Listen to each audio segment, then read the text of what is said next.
श्री शिवाय नमस्तुभयम। दोस्तों, जैसा कि आप सभी लोग जानते हैं कि 26 जनवरी 2026 को है साल की पहली सोमवार की अष्टमी।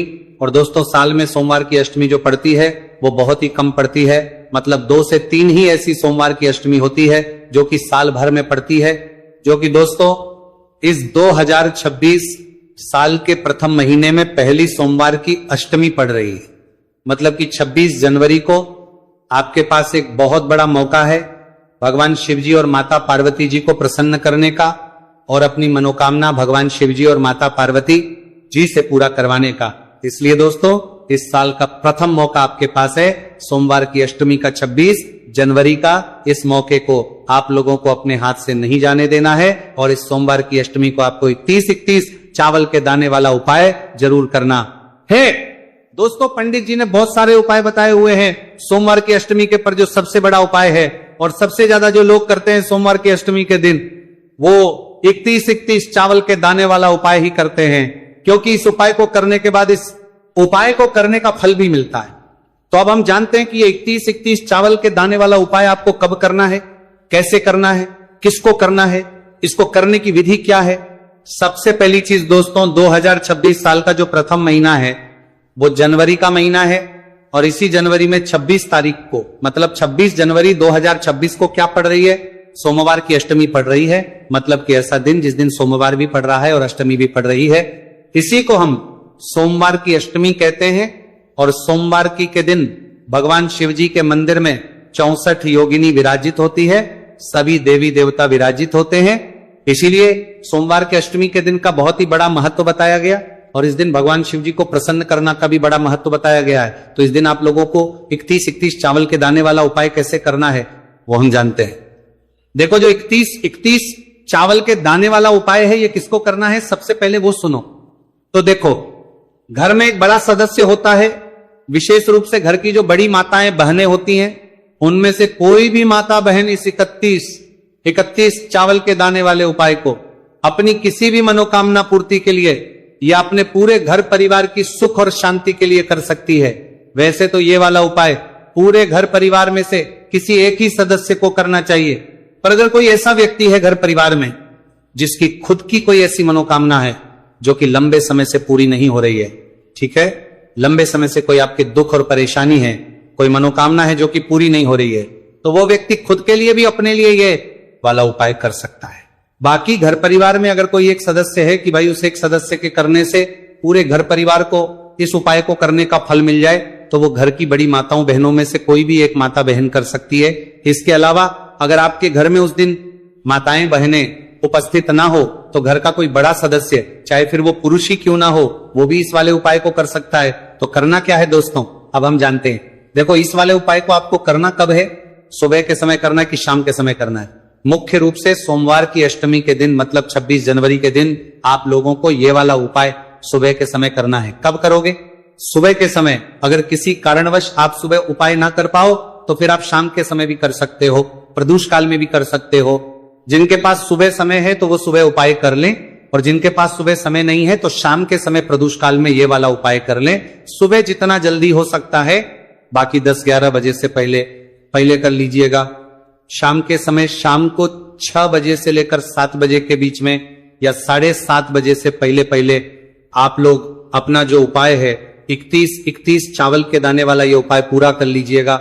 इसके बाद में ये वाला जो उपाय है ये आपको भगवान शिवजी के मंदिर में करना है। और इस उपाय में आपको क्या क्या सामग्री लगेगी अब हम वो जानते हैं। तो देखो, 31 चावल के दाने वाला उपाय है तो सीधी सी बात है 31 चावल के दाने तो हमें यहां पर लगेंगे ही लगेंगे।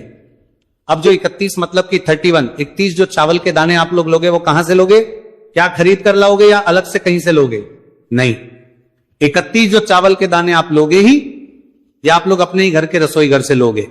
मतलब कि रसोई घर में जाओगे, अपनी एक मुट्ठी चावल भरोगे या तो कटोरी में चावल निकालोगे, उसमें से चावल के दाने आप लोग ऐसे छांटोगे जो कि साबुत चावल हो, मतलब ना टूटे हुए हो, ना दाग वाले हो, ना कट्टे पिटे हो, बिल्कुल साबुत चावल के दाने आप लोगों को जो है 31 मतलब 31 छांट कर अलग से रख लेने। तो जैसे ही आप लोग अपने 31 चावल के दाने निकालते हो तो इनको किसी एक कागज की पुड़िया में रखना या तो किसी एक अलग से कटोरी में रख लेना, ताकि आपके जो दाने हैं वो 31 ही रहें। एक भी दाना इधर उधर ना हो। तो यहां पर आपके हो गए 31 चावल के दाने। इसके बाद बारी आती है 31 हरे मूंग के दानों की। हरे मूंग के दाने वो नहीं कि हरी मूंग की दाल, आप लोग समझ रहे हो, नहीं। हरे मूंग के दाने मतलब वो जो कि पूर्ण हो, है ना, जो कटे वाले ना हो, क्योंकि अगर वो दाना कट जाता है तो वो दाल का रूप ले लेता है, वो दाल बन जाती है ना। तो हरे मूंग के जो दाने होते हैं, अगर आपके पास घर में ना हो तो आप किसी भी पूजन वाली दुकान से लेकर आ सकते हैं, आपको मिल जाएंगे, है ना। तो 31 ही आपको हरे मूंग के दाने लेकर आने, कितने 31 है ना। तो हरे मूंग के दाने लेकर आने कितने 31 है ना। तो ये आपके घर के रसोई घर में है तो वहां से ले लो, अन्यथा पूजन वाली दुकान से खरीद कर लेकर आ जाओ 31 हरे मूंग के दाने। इनको भी अच्छे से गिन लेना, अच्छे से साबुत दाने जो है 31 निकाल लेना, और इनको भी ये तो कागज की पुड़िया में बांध लेना, या तो आप लोग किसी भी कटोरी में जो है अलग से रख लेना ताकि ये दाने इधर उधर ना हो। तो ये 2 चीजें आपने रखी। इसके बाद में तीसरी जो चीज आपको लेनी है वो लेनी है बेलपत्र। कितनी बेलपत्र? 31 बेलपत्र। अब बेलपत्र का जैसे ही हमने नाम बोला तो आप लोगों के मन में यह प्रश्न जरूर आ रहा होगा कि अगर हमें बेलपत्र नहीं मिली तो हम क्या करेंगे। तो टेंशन मत लीजिए, हम आपको वो तरीका भी बताएंगे। अगर आपको 31 बेलपत्र ना मिले तो आप लोग क्या करोगे, क्योंकि एक बेलपत्र हो तो चल जाता है, पर 31 बेलपत्र ज्यादा होती है तो हो सकता है अभी आपको एकदम से ना मिल पाए, तो उस जगह पर आप क्या करोगे वो भी हम आपको बताएंगे आगे, है ना। पर उससे पहले आपको अपनी पूरी कोशिश करनी है कि आपको 31 बेलपत्र मिल जाए।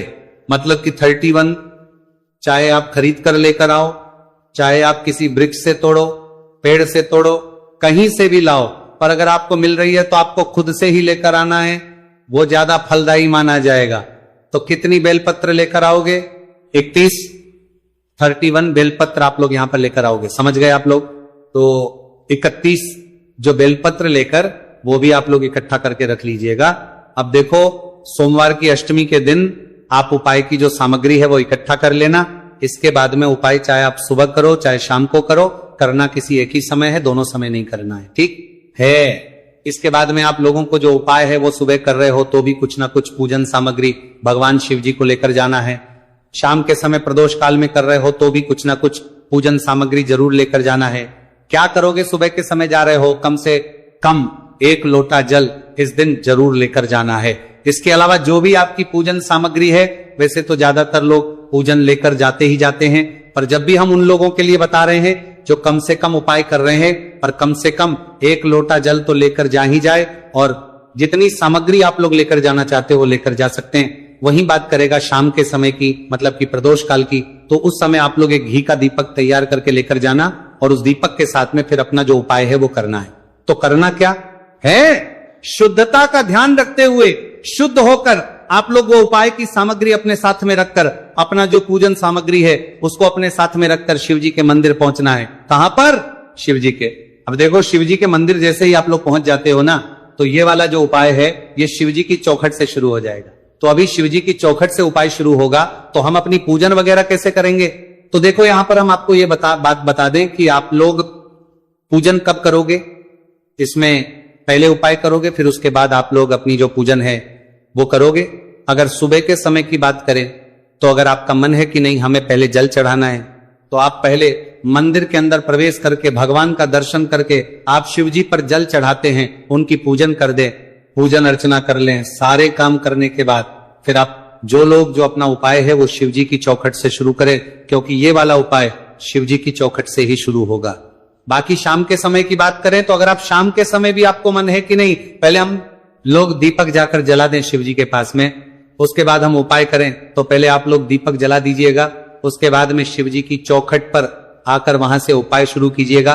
और अगर आप लोग चाहो तो भाई पहले जाकर सीधा चौखट से उपाय शुरू कर सकते हो, उसके बाद में जो भी आपकी पूजन अर्चना है वो कर सकते हो। उपाय को करने के बाद में ये आपके ऊपर है, आप जैसा भी चाहो कर सकते हो, पर उपाय जो है जाते से ही होगा। मुख्य रूप से उपाय शुरुआत जो होगी वो शिव जी की चौखट से होगी।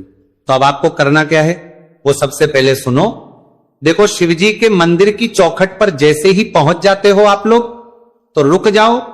कौन सी चौखट? जो शिव जी के मंदिर की प्रांगण की चौखट होगी। मंदिर की चौखट नहीं कर रहे हैं हम, शिव जी का जो मंदिर होगा, अंदर शिवलिंग जो रखी हुई होगी, उसका जो प्रांगण होगा उसकी चौखट पर आकर आप लोगों को रुक जाना है। अब शिव जी के मंदिर की चौखट पर आने के बाद आप लोगों को निकालने हैं सबसे पहले अपने 31 चावल के दाने। क्या निकालने हैं? 31 चावल के दाने जो आप अपने घर से गिनकर लेकर आए हुए हैं, ये सारी चीजें घर से गिनकर लेकर आइएगा, यहां मत आकर गिनिएगा वरना आप फिर कंफ्यूज हो जाएंगे। तो 31 चावल के दाने आप लोग जो लेकर आए हुए हैं उनको मतलब निकाल लीजिए। कागज की पुड़िया में या कटोरी में उन्हें अपने सीधे हाथ के तीले में सारों को ले लीजिए, 31 चावल के दानों को। और 31 चावल के दानों को लेने के बाद अब आप लोगों को क्या करना है कि ये 31 चावल के दाने आप लोगों को अपने चौखट पर, मतलब जो शिव जी के मंदिर की चौखट है, या तो राइट हैंड साइड रखना है या लेफ्ट हैंड साइड रखना है। मतलब कि आप शिव जी के मंदिर की चौखट के बाहर की साइड खड़े हुए हो तो आपका जो सीधा हाथ पड़े उसी सीधे हाथ की चौखट पर अपने सीधे हाथ से इस 31 चावल के दानों को वहां पर समर्पित कर दो और भगवान से अपनी मनोकामना जो है वो बोल दो। देखो ये जो 31 चावल के दाने हैं ये किसी के पैरों में ना आए, इसलिए जो चौखट होगी शिव जी के मंदिर की, जो चौखट होगी उसके बिल्कुल कोने में एक साइड में जो है आप लोगों को ये चावल समर्पित करना है। जब ये 31 चावल के दाने आप लोग शिव जी की चौखट पर रखो तो भगवान से अपनी मनोकामना, जिसके लिए आप लोग अपना उपाय कर रहे हो, चाहे घर के परिवार की सुख और शांति के लिए, चाहे धन समृद्धि के लिए, चाहे कोई दुख और परेशानी के लिए, किसी भी एक मनोकामना के लिए आप लोग अपना उपाय कर सकते हो। और यही चावल के दान अगर आप चाहो तो शिव जी के उलटे हाथ की तरफ जो चौखट होती है वहां पर भी समर्पित कर सकते हो। जरूरी नहीं है सीधे हाथ पर ही समर्पित करो, सीधे हाथ पर करो तो वो भी ठीक है, उलटे हाथ पर करो तो वो भी ठीक है। तो आपको 31 चावल के दाने सबसे पहले शिव जी की चौखट पर समर्पित करने हैं, या तो लेफ्ट हैंड साइड कोने में या तो राइट हैंड साइड कोने में, बीचों बीच नहीं करने हैं क्योंकि फिर वो लोगों के पैरों में आएंगे। चावल के दाने शिव जी की चौखट पर समर्पित करने के बाद अब आपको शिव जी के मंदिर के अंदर प्रवेश करना है और भगवान नंदी बाबा के पास में आकर रुक जाना है। शिवलिंग के पास में अभी नहीं जाना है, भगवान नंदी बाबा के पास में आकर रुकने के बाद बैठ जाइए। अपने 31 अब हरे मूंग के दाने निकाल लीजिए जो आप अपने घर से गिनकर लेकर आए हुए हैं, उन्हें भी अपने सीधे हाथ के थैली में ले लीजिए। और सीधे हाथ के थैली में ले लेने के बाद दोस्तों, जो नंदी बाबा होंगे, नंदी बाबा का एक पैर उठा हुआ होगा, ध्यान से देखिएगा, या उठा हुआ ना हो तो मुड़ा हुआ होगा, वो पैर आपको एक अलग ही दिखेगा नंदी बाबा का, जो शिवलिंग के सामने नंदी बाबा बैठे हुए होते हैं। तो नदियों का जो एक पैर उठा हुआ हो या मुड़ा हुआ हो तो अपने 31 हरे मूंग के दाने लेना है और उन 31 हरे मूंग के दानों को भगवान नंदी बाबा के उस उठे हुए या मुड़े हुए पैर के पास में आप लोग को समर्पित कर देना। और भगवान नंदी से भी आपको प्रार्थना कर लेना है अपनी मनोकामना के लिए, जिस काम के लिए आप उपाय कर रहे हो उसके लिए, ठीक है। 31 हरे मूंग के दाने भगवान नंदी बाबा के पास समर्पित करने के बाद आप लोग अब जाइए सीधा भगवान शिव जी के शिवलिंग के पास में, और शिवलिंग के पास में आकर बैठ जाइए, अपने 31 बेलपत्र को निकाल लीजिए। अभी आपको यहाँ पर अलग से जल नहीं चढ़ाना, जल या तो आप पहले चढ़ा दीजिएगा या तो आप बाद में चढ़ाइएगा, पर उपाय के बीच में जल नहीं चढ़ाना है। शिवलिंग के बीच में, शिवलिंग के पास में जैसे ही आप लोग आ जाते हैं तो आप अपनी 31 बेलपत्र 31 जो बेलपत्र आप लोग लेकर आए हुए हैं वो निकाल लीजिए। अब यहां पर हम आपको वो आदमी बताएंगे कि जिनके पास बेलपत्र ना हो तो वो लोग क्या करेंगे, पहले ये सुन लीजिए। देखिए, जो 31 बेलपत्र लेकर आए हुए हैं, अगर आप चाहे तो इन 31 बेलपत्र के बीच वाली बड़ी पत्ती पर लाल चंदन और पीला चंदन लगा सकते हैं तो वो ठीक है, लगा लीजिए सभी। 31 बेलपत्र पर पीला चंदन अकेले लगाना चाहे तो वो भी लगा, लाल चंदन आगे लगाना चाहे तो वो भी लगा सकते हैं, अगर नहीं लगाना चाहे तो नहीं लगाएं, कोई दिक्कत वाली बात नहीं है, पर लगा लें तो ज्यादा अच्छी बात है ना। तो अपने जो 31 बेलपत्र हैं उन 31 बेलपत्रों को आप लोग क्या करोगे कि एक साथ जमा लो। देखो यहां पर दो तरीके से हमें चढ़ाना है, या तो हम एक साथ चढ़ा सकते हैं या अलग अलग भी चढ़ा सकते हैं, पर हमने चावल के दाने एक साथ चढ़ाएं, हरे मूंग के दाने एक साथ चढ़ाएं, तो बेलपत्र भी हम एक साथ ही यहां पर चढ़ा सकते हैं ना। तो अपने 31 बेलपत्रों को सबसे पहले जमा लो आप लोग, है ना। और 31 बेलपत्रों को जमाने के बाद एक साथ जमा लो, और जमाने के बाद जो शिवलिंग माता अशोक सुंदर जी का स्थान होता है, जो कि जलाधारी के बिल्कुल बीचों बीच में होता है, होता तो जलाधारी के बिल्कुल बीचों बीच में जो स्थान होता है, तो वहां पर आप लोगों को अपनी ये 31 बेलपत्र को कुछ इस प्रकार से समर्पित करना है कि जो बेलपत्र की डंडियों का मुख है वो जलाधारी की तरफ, मतलब जहां से जल बहता है नीचे गिरता है उस तरफ हो, और बीच वाली बड़ी पत्तियों को मुख शिवलिंग की तरफ हो जाए। इस प्रकार से आपको 31 बेलपत्र माता अशोक सुंदर जी वाले स्थान पर समर्पित कर देना है, एक साथ समर्पित कर देना है।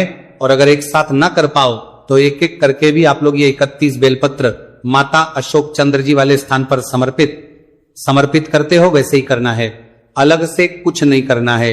यहां पर शिवलिंग के ऊपर बेलपत्र समर्पित नहीं होगी। माता अशोक सुंदर जी वाले स्थान पर आपको ये 31 बेलपत्र समर्पित कर देना है। जैसे ही ये बेलपत्र समर्पित करते हो भगवान से, अब अपनी वो मनोकामना एक बार फिर से बोलना जिसके लिए आप लोग अपना उपाय कर रहे हो, या कोई दुख और परेशानी के लिए कर रहे हो या किसी काम के लिए कर रहे हो, तो अपना वो जो भी काम है, जो भी मनोकामना है, वो एक बार यहां पर जरूर बोल दीजिएगा और भगवान के सामने 2 मिनट जाप करके भगवान को देकर वहां से उठ जाइएगा और आपका ये वाला उपाय यहां पर पूरा हो जाता है। अब जो लोग 31 बेलपत्र लेकर ना आए हुए हों, वो क्या करेंगे कि जब वो शिव जी के मंदिर आए तो भाई अपना उपाय शुरू करने से पहले वो शिव जी के मंदिर के अंदर प्रवेश करेंगे। अगर आप लोग अपनी पूजन करना चाहते हैं तो पूजन कर लीजिएगा।